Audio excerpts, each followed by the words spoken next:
We've got the whole crew together as we cover Ohio State with our instant analysis from Ohio State. There's something that doesn't feel right. Unbelievable effort from him today. Is E.J. Liddell going to crack the first team All Big Ten? I think he can be the guy. I'm not trying to start a quarterback controversy. He seems to have the durability. He certainly has the toughness. This is the question on a lot of people's minds here.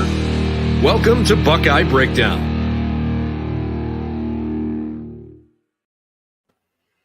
Well, good morning, everybody, and welcome to Buckeye Breakdown on Wednesday of week 2 of the college football season. Ohio State and Arkansas State a few days away, with the Buckeyes 1-0 on the season after a big win over the Notre Dame Fighting Irish last weekend.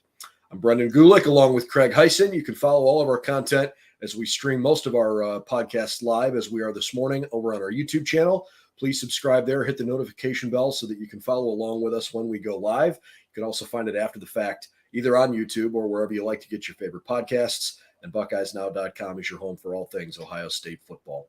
Craig, good morning. How are you? Doing great. Brendan, good morning.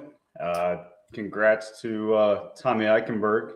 Yeah, being named just a couple minutes ago, being named National Defensive Player of the Week. So congrats to him. He had a great game week 1, 9 tackles, 3 tackles for loss, 2 sacks, and was just named the Bronco Nagurski National Defensive Player of the Week for the first time in his career. I hope it's a sign of things to come. Tommy certainly was one of the bright stars on that defense, and I don't think there's any sliver of a doubt that when Ohio State wants its best group out there, he is not just a part of that. He is one of the leaders of that defensive unit, and he certainly proved it. I was most impressed, actually, with Tommy. You know, I've talked a little bit about how I thought he was more of a maybe between the tackles kind of linebacker where, you know, on inside zone reads, he could really fill a hole nicely. I think he's gotten faster in the offseason, and we saw him chase down, you know, to the boundary a couple times, either a running back or quarterback this past weekend. That to me, that was the part of his game that I was most impressed by, because I just feel like I hadn't seen enough of that from him. So great defensive growth there. He certainly looked faster Saturday night, and I'm sure on top of all the off-season training, just the confidence and knowing that he can do it from the Rose Bowl game, contrary to what happened in the Tulsa game, just even helps even more. Just knowing where to be, what to do, what he's seeing. Sounds like he's really taken on Jim Knowles' defense and really understanding all the concepts they're trying to run down. And he played fantastic Saturday night. Yeah, I can't wait to see him again back out there on Saturday. Okay, Andrew and I had a chance yesterday to react to what we heard, but I want to get your opinion on what Coach Day and C.J. Stroud in particular said, and then if anything that Perry Eliano stood out to you as well. Finally got a chance to hear from the guys. I said last night that there was a levity around that facility. There was certainly relief, and Ryan Day stressed that it was more relief than joy because they're 1-0. How did you interpret what you heard? The relief on his face, and Coach Day was pretty funny yesterday when I forget who asked if he thought playing an opponent like Notre Dame week 1 was a good idea. Just his reaction was priceless, saying on Friday, absolutely not, terrible idea, but Sunday waking up, he said it was a fantastic idea. So that I got a kick out of that answer. Stroud was more candid, I thought, than in interviews in the past. I don't know if he's feeling that same relief after a big win, but I also got a lot of chuckles out of what he had to say, calling the first game jitters. You always have those unless you're playing complete bums. So that was the line of the day yesterday. Yeah, that was great. He's like, the first game's always tough unless you're playing like total bums. Everybody was like, okay, you're right. Notre Dame wasn't a bunch of bums, so I guess that made for a tough game. So one thing Coach Day talked about, which coaches I had in the past have also said similar things along the line. So I was having flashbacks, but the competitive stamina and the competitive excellence that Coach Day expects of this team, whether they're playing Notre Dame or Michigan or whether they're playing Arkansas State, you can't so much get caught up in who you're playing because you have to prepare the same way. And he mentioned it yesterday. The second you don't prepare the same way or don't get up for a game is the second. You might not slip up Saturday, but you definitely take a step back and don't perform like you're supposed to. So almost playing a faceless opponent, not worried about who you're playing, but more worried about what you're doing, how you're preparing. And he hit on the great teams. You can't tell a difference week to week when you walk in the room if they're playing a big primetime game or a noon kick against a team that had one of the worst defenses in college football. So we'll see Saturday. It's going to be, with it being the second game of the season, I don't anticipate Ohio State coming out flat by any means, or you're still excited the season's here. So they could have been, Sure. It's a noon kick. Obviously the atmosphere in the stadium is probably not going to be what it was Saturday night, but Saturday will tell us a lot, and we'll see how Coach Day reacts after the game.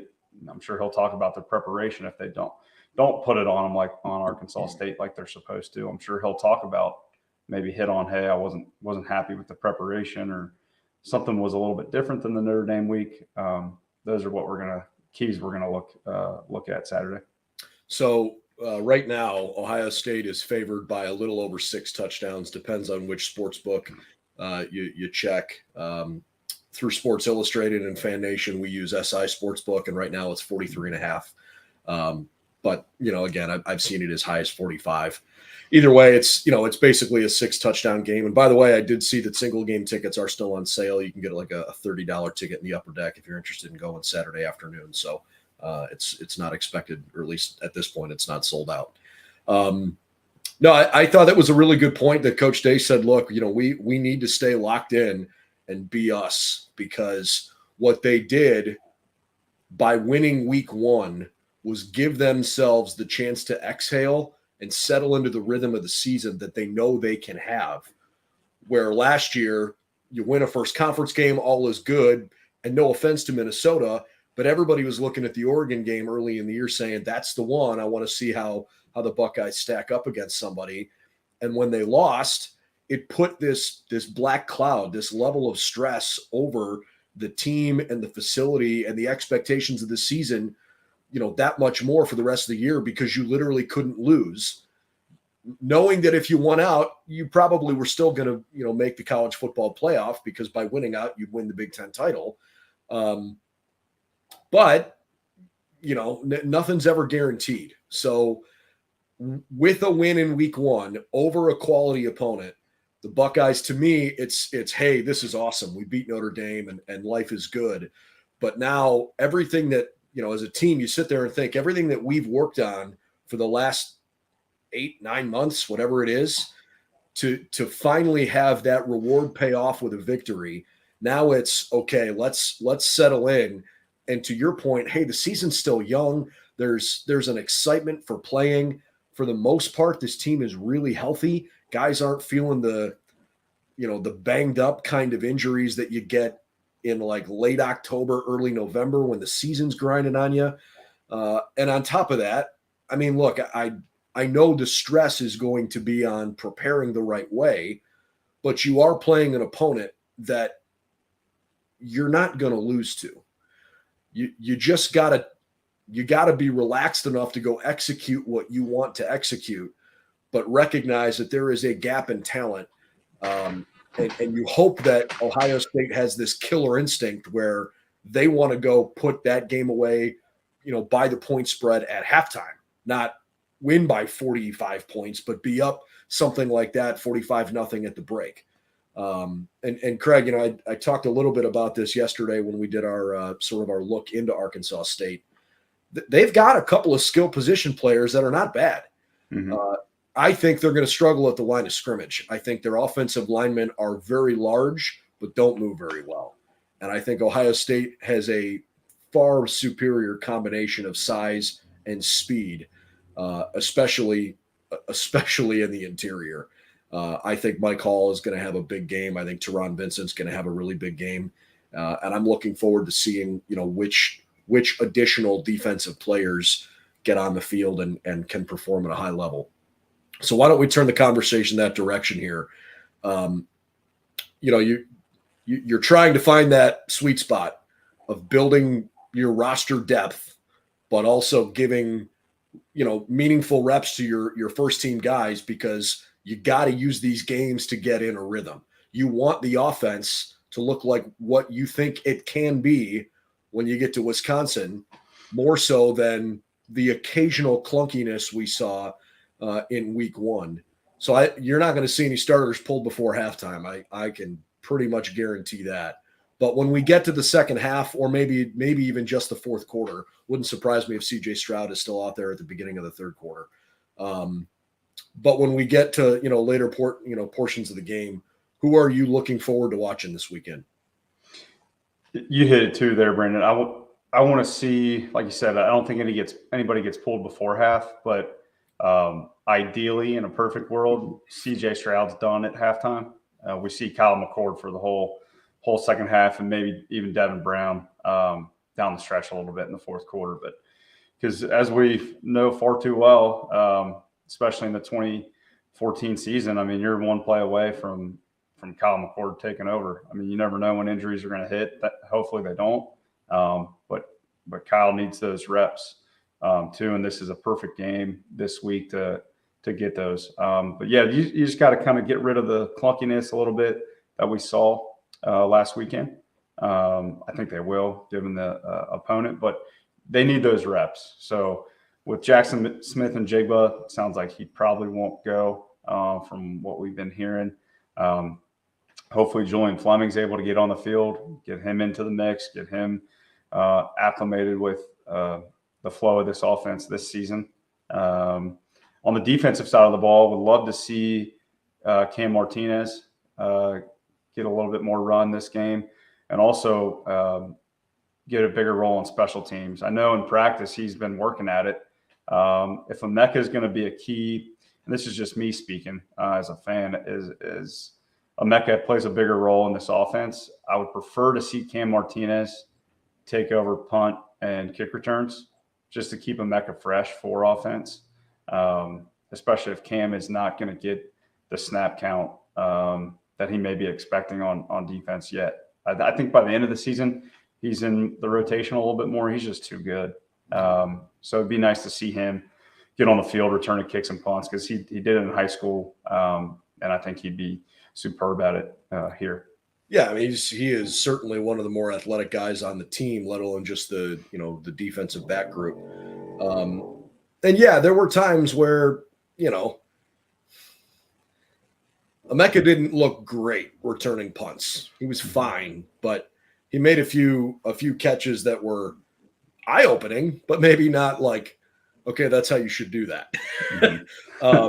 There was a couple going back that I was holding my breath. It was more like a center fielder. Maybe just let that go. Yeah, I mean, he was more like a center fielder going back in the ball. Again, he's really athletic, so I appreciate and enjoy watching him make great plays.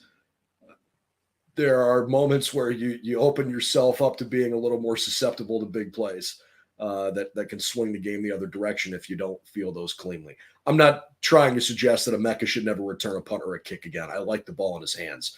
But to your point, when you've got other guys that you can try to get some reps to that are equally as good, or maybe the coaching staff doesn't see Cam Martinez as equally as good. I'm not sure. We'll find out. But I like where your head's at there. I would like to see him on the field more. I have no idea what guys are you looking for? Yeah, I'm just going to say I don't know how close he is to playing. He didn't get on the field this weekend, but I know a guy that you like. I'd love to see Caden Curry play this weekend. I want to see what he's capable of. I really hope we get a chance to see Dallin Hayden. At some point, with Dallin Hayden being, right now the rock solid number 3 running back, I would think we're going to get to a point in the game somewhere where it's just not worth it to have Travion and Mayan in the game anymore. And Ryan Day has raved about what he's seen from Dallin Hayden. So, get him some valuable game reps and let's see what he's got. I want to see what the rest of the offensive line depth looks like. We kind of know that Enoch Vimahi and Josh Fryer seem to be the first 2 linemen, in when there is a problem. And, it was noted yesterday that Luke Whippler left the game with a boot. Ryan Day seemed to indicate it wasn't a big deal, and sometimes you just get a little banged up or whatever. I don't know if he's not going to play this weekend. It didn't seem like the conversation was going that way. But he was asked about, hey, if Luke can't play center, essentially, how do you shift the line? And he sort of acknowledged that there's two options. One of them is to put Jacob in at center, or to move Matthew Jones from guard to center and then put Enoch in at right guard. Beyond those guys, though, are there other offensive linemen that they think could be game ready? Zen Mahalski or Ben Chrisman, are those guys next up? I don't know that we'll see them for sure, but I would hope that if the game gets out of hand late, that maybe we get a look at what that room could look like. Certainly feels like Cade Stover is the locked in number one tight end in this group. And we did see a little bit of Mitch Rossi this past weekend, but didn't see G. Scott or Joe Royer in any meaningful situations. So, maybe those guys get some reps at tight end. I'm not sure if the game will dictate that or not. I think Ohio State showcased some interesting formations this week when they put Stover out wide and then sometimes motioned him in, but sometimes left him out there. Do they want to go to like 12 personnel, or are they going to stay in 11?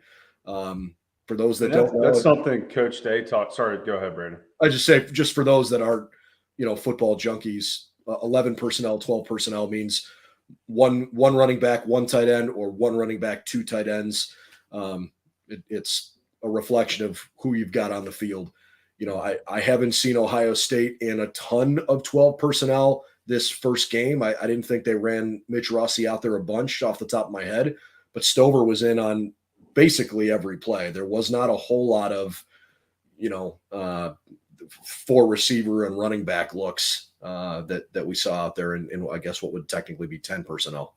Yeah, Coach Day joked a little bit yesterday. He had the jumbo sets ready at the goal line with Cade and Mitch, and said Coach Tressel would get a kick out of that. But I think they turned to that on the goal line, bringing Mitch in almost like a fullback. I think we will see that down on the goal line at points this year. Probably not Saturday, but once we get into Big Ten play.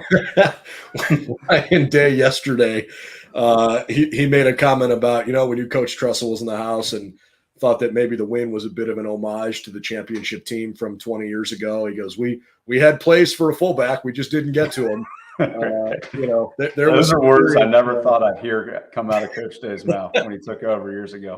There was some serious Tressel ball with, the punt from like the 40-yard line or whatever. That had to have Jim Tressel smiling for sure.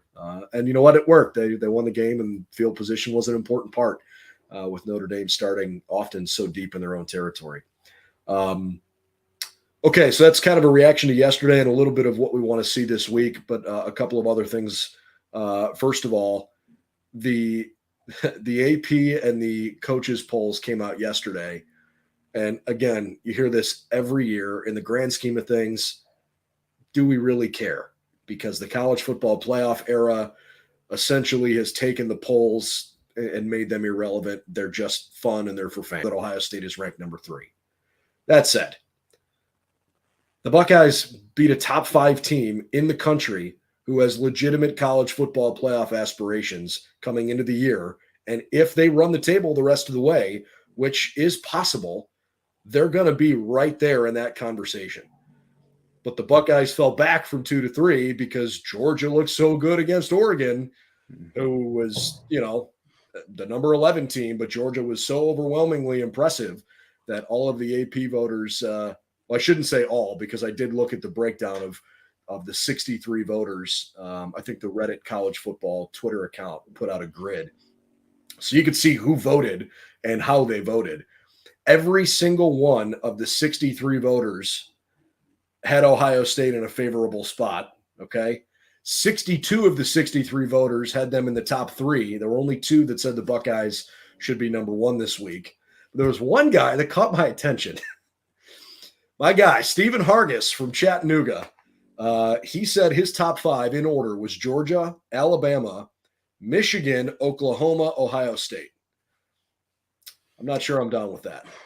Stephen might have been out to dinner Saturday night if that's his his rankings. No disrespect to Steven, but hey, maybe he's an evil genius and he knows what we don't, or we're going to go back at the end of the year and say, what was this guy thinking? yeah.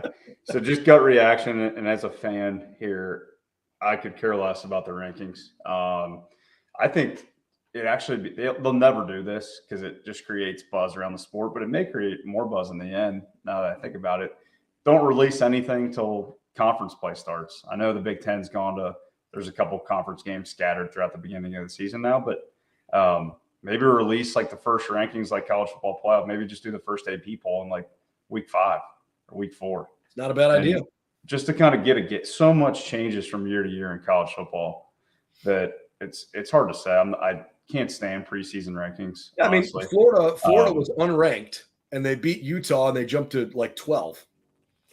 You know, I'm not saying they're not worthy of that kind of a jump, but like that's the fluctuation that you get early in the year. You know, you're ranking teams based on what you think they've got. Yeah. Some of it is like the subconscious. Okay, I know this team's good because they're always good, or they were recently good, so that I'm sure they're good. So they should be slotted in somewhere. And Florida's quarterback Richardson, he goes from. I mean, a little bit talked about for Heisman, but one game instantly vaults up, and his odds now to win the Heisman are right on par with Jackson Smith and Jigba. So it just so much changes year to year. I think it'd be cool for the sport to not have any rankings. Just the first couple of weeks, see where teams come in at, and then let's do something and create a buzz about it. But this is I'm seeing some comments this come in. That awesome. one caught Stu comes in and says, "In a small world, Stephen Hargis is my best friend's boss. He's a sports writer for Chattanooga Times. I did know he wrote in Chattanooga, and he's one of the 63 voters on the AP poll. We'll see if you can get word to him that Ohio State fans would like to see him show his work. How about that? Or when you're like sixth grade, you're doing math homework, and your teacher's like, I want to see how you got to that. That's what we want. That's what we want to hear from Stephen. Look, he's entitled to his opinion, and if he thinks Ohio State's number 5, that's fine. I'm not trying to rag on him. I just want to understand why he thinks that way.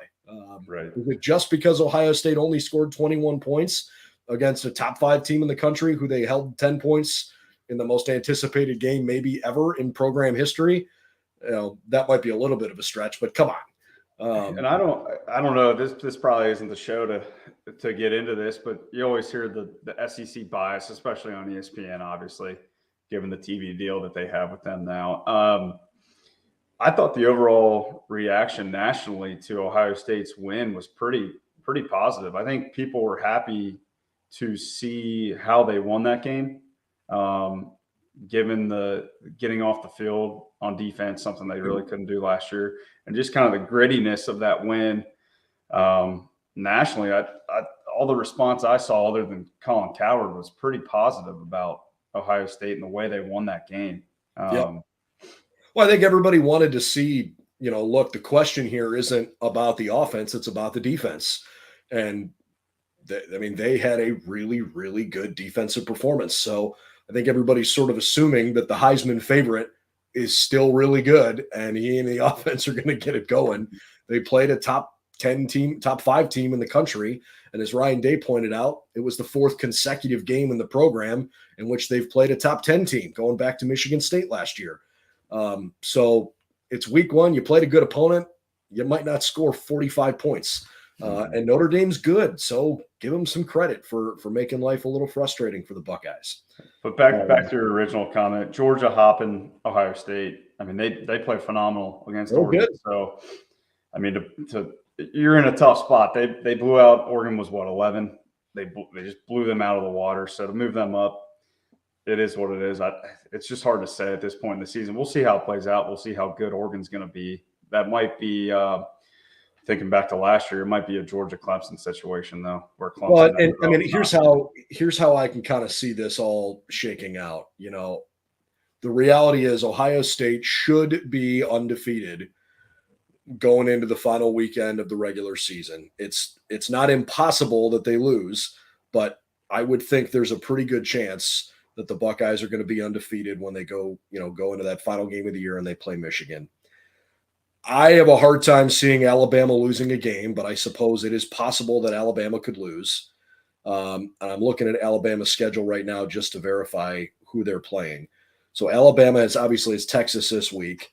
Their SEC games include Vanderbilt, Arkansas, who's good and played them well last year, but I still think Bama's better. They play Texas A&M on October 8th. They play Tennessee on Ohio State's bye week, October 15th.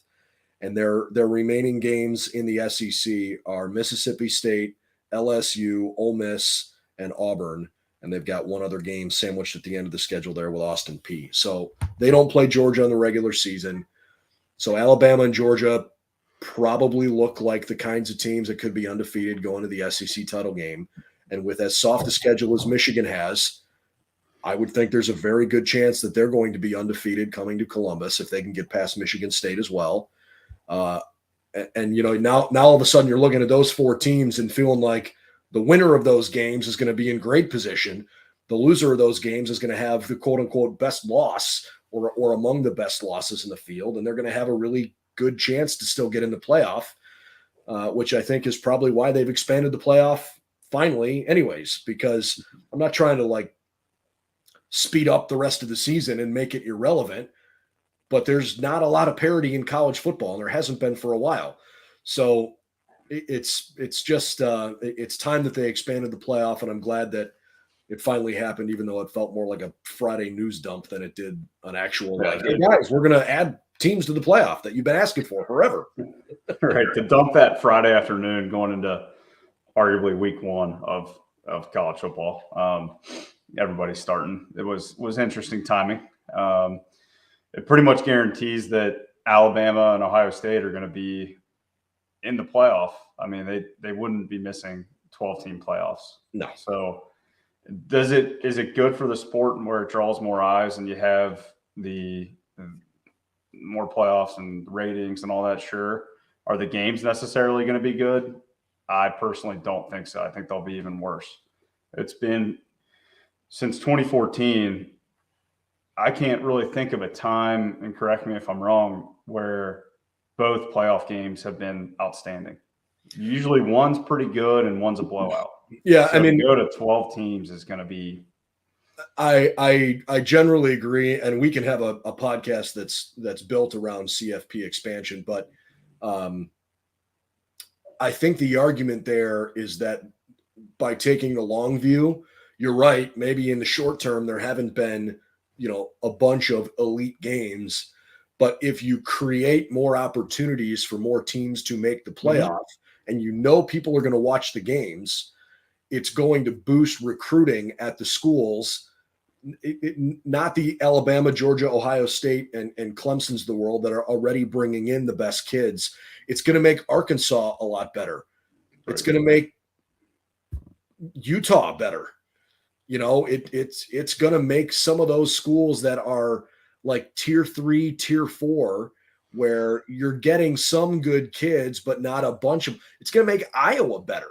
Like Iowa last year, if they wouldn't have gotten their doors blown off in the Big Ten championship game, if they would have put up a fight against Michigan, they belonged in the playoff. They've been in the playoff, yeah. Right? Like it's going to make those schools be able to recruit better kids because they're going to be able to convince kids, hey, we're there. We are right there, and you're going to get a shot.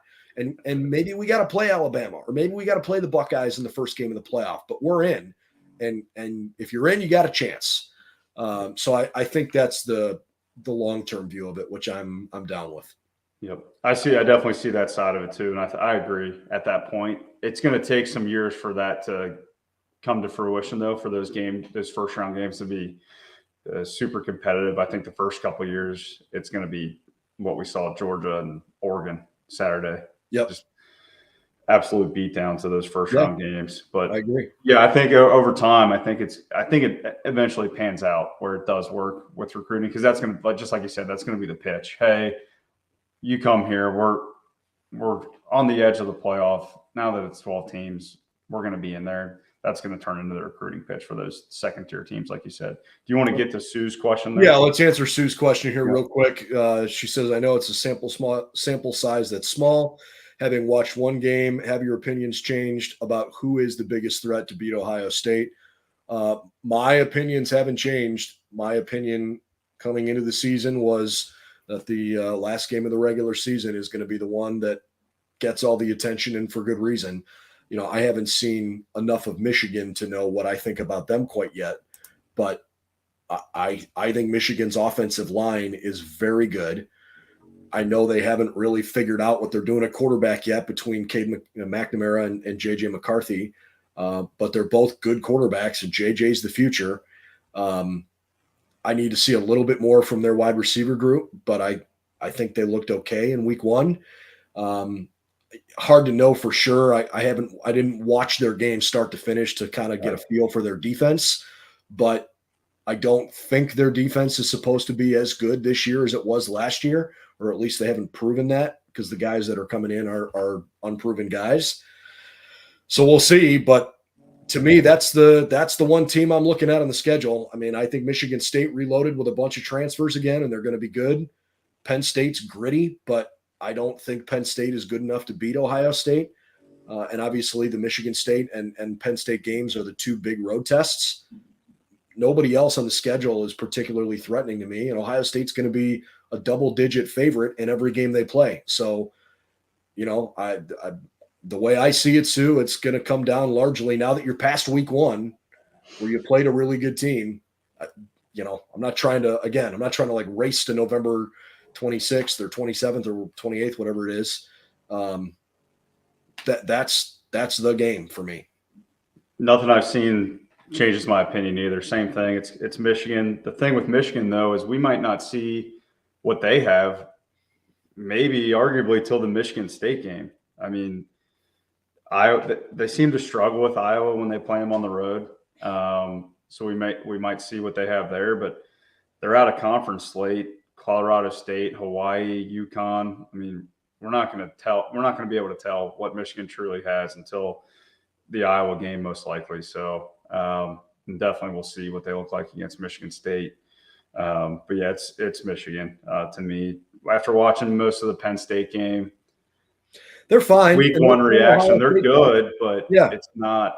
If it was on the road, it might be that freaky whiteout game. But so it's well, and so Ohio State's not playing.